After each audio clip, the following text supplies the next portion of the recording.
बेटा, IMP question भी हैं और मजेदार क्वेश्चन भी। क्या दिया उन्होंने, यदि हम अंश में एक जोड़ दें और हर में एक घटा दें, हर में से एक घटा दें तो भिन्न एक में बदल जाती है। यदि हर में एक जोड़ दें तो यह 1/2 हो जाती है, वह भिन्न ज्ञात कीजिए। या वह भिन्न क्या है, बात देखिए। तो पहले भिन्न पता होना चाहिए, भिन्न अपन ऑलरेडी कर चुके हैं बेटा। क्या होता है भिन्न, बटे वाली संख्या है, जैसा x/y, तो अपन वही मानेंगे, माना।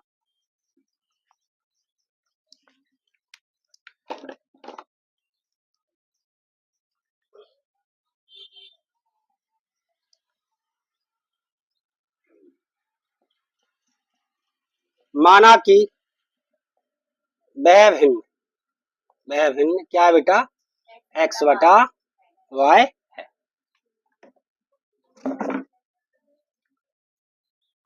Late the fraction be x/y। ऊपर वाला क्या है, अंश, और नीचे वाला क्या है, पता है ना, न्यूमरेटर एंड डेनोमिनेटर। तब प्रश्नानुसार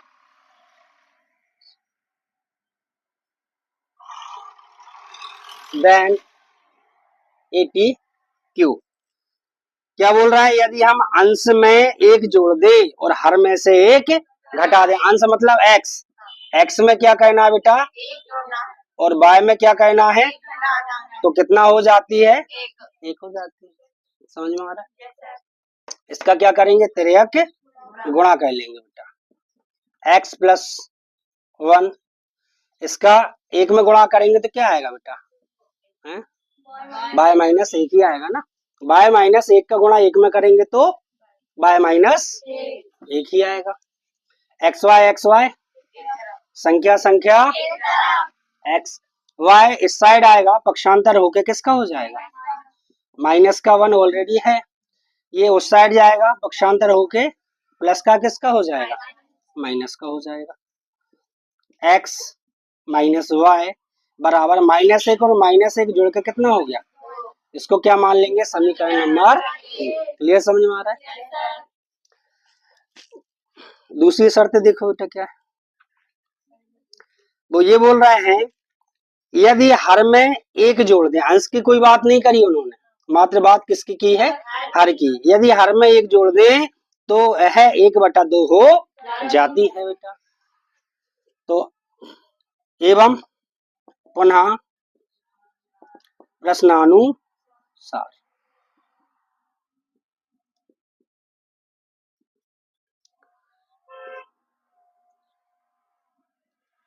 एंड अगेन ATQ क्या बोल रहा है वो, अंश की कोई बात नहीं हुई है, मात्र हर में कितना जोड़ना है, जोड़ना ही है ना। कितना बन जाती है बेटा, ये 1/2, जो बटे में है उसका गुणा इधर हो जाएगा और इसका गुणा 1 में हो जाएगा। तो 2 का गुणा x में करेंगे तो, और y-1 का गुणा 1 में करेंगे तो y-1। कोई दिक्कत, xy संख्या y को इस साइड लेके आइए, किसका हो जाएगा, बराबर में मात्र कितना बचेगा, अब इस साइड कोई है ही नहीं पक्षांतर के लिए, इसको मान लो समीकरण नंबर 2। अब इसमें कोई बराबर है, देखो x तो बराबर नहीं दिख रहा, यहाँ x और यहाँ कितना है, 2x है, तो ये दोनों बराबर लेकिन y जो है वो बराबर है, मात्र साइन का अंतर है, तो अपन क्या लिख देंगे, घटाने पर तो साइन चेंज हो जाएगा, तो सीधा लिखेंगे समीकरण 1 में से समीकरण 2 को घटाने पर, समीकरण 1 में से समीकरण 2 को घटाने पर। बेटा बराबर कहने की जरूरत नहीं है, क्योंकि यहाँ पहले से ही क्या है, y बराबर है, तो बराबर नहीं करेंगे बेटा। क्या हो जाएगा, एक क्या है अपने पास, x - y बराबर है -2। समीकरण 2 क्या है अपने पास, 2x - y कितना है, बराबर में 1। क्या लिखा है बेटा, तो साइन चेंज होगा, ये प्लस की संख्या है किसकी हो जाएगी, ये माइनस की संख्या किसकी हो जाएगी, ये प्लस की संख्या किसकी हो जाएगी। अब बराबर कौन सा है, बाय, एक प्लस और एक माइनस, ये कैंसिल हो गया। 2x किसका है बेटा, ये माइनस का, और एक एक्स यहाँ किसका है, प्लस का, तो घट जाएगा बेटा, 2x में से एक एक्स जाएगा तो माइनस का क्या बचेगा, एक एक्स बचेगा। यहाँ माइनस का 2 है और यहाँ माइनस का 1 है, तो बेटा ये जुड़ जाएंगे, माइनस का 2 और माइनस का 1 जोड़कर कितना हो गया, माइनस का 3, ये माइनस से ये माइनस बराबर कितना आ गया, ये किसका मान आ गया, x का।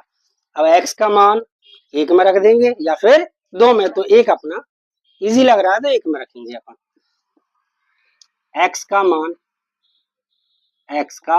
मान समीकरण 1 में रखने पर, समीकरण नंबर 1 कौन सा है बेटा, ये दिख रहा है आपको, तो x के प्लेस पे कितना रखेंगे अपन, 3, माइनस कितना है, बराबर कितना है, माइनस का 2, 3 का क्या कर देंगे, पक्षांतर, तो ये माइनस का y बराबर कितना लिखा है पहले, माइनस का 2, फिर इसका पक्षांतर करेंगे तो ये किसका हो जाएगा, माइनस का 3, माइनस का 2 और माइनस का 3 जोड़ेंगे बेटा तो कितना हो जाएगा, माइनस का 5, ये माइनस से ये वाला माइनस कैंसिल हो जाएगा, तो y बराबर कितना आ गया, 5।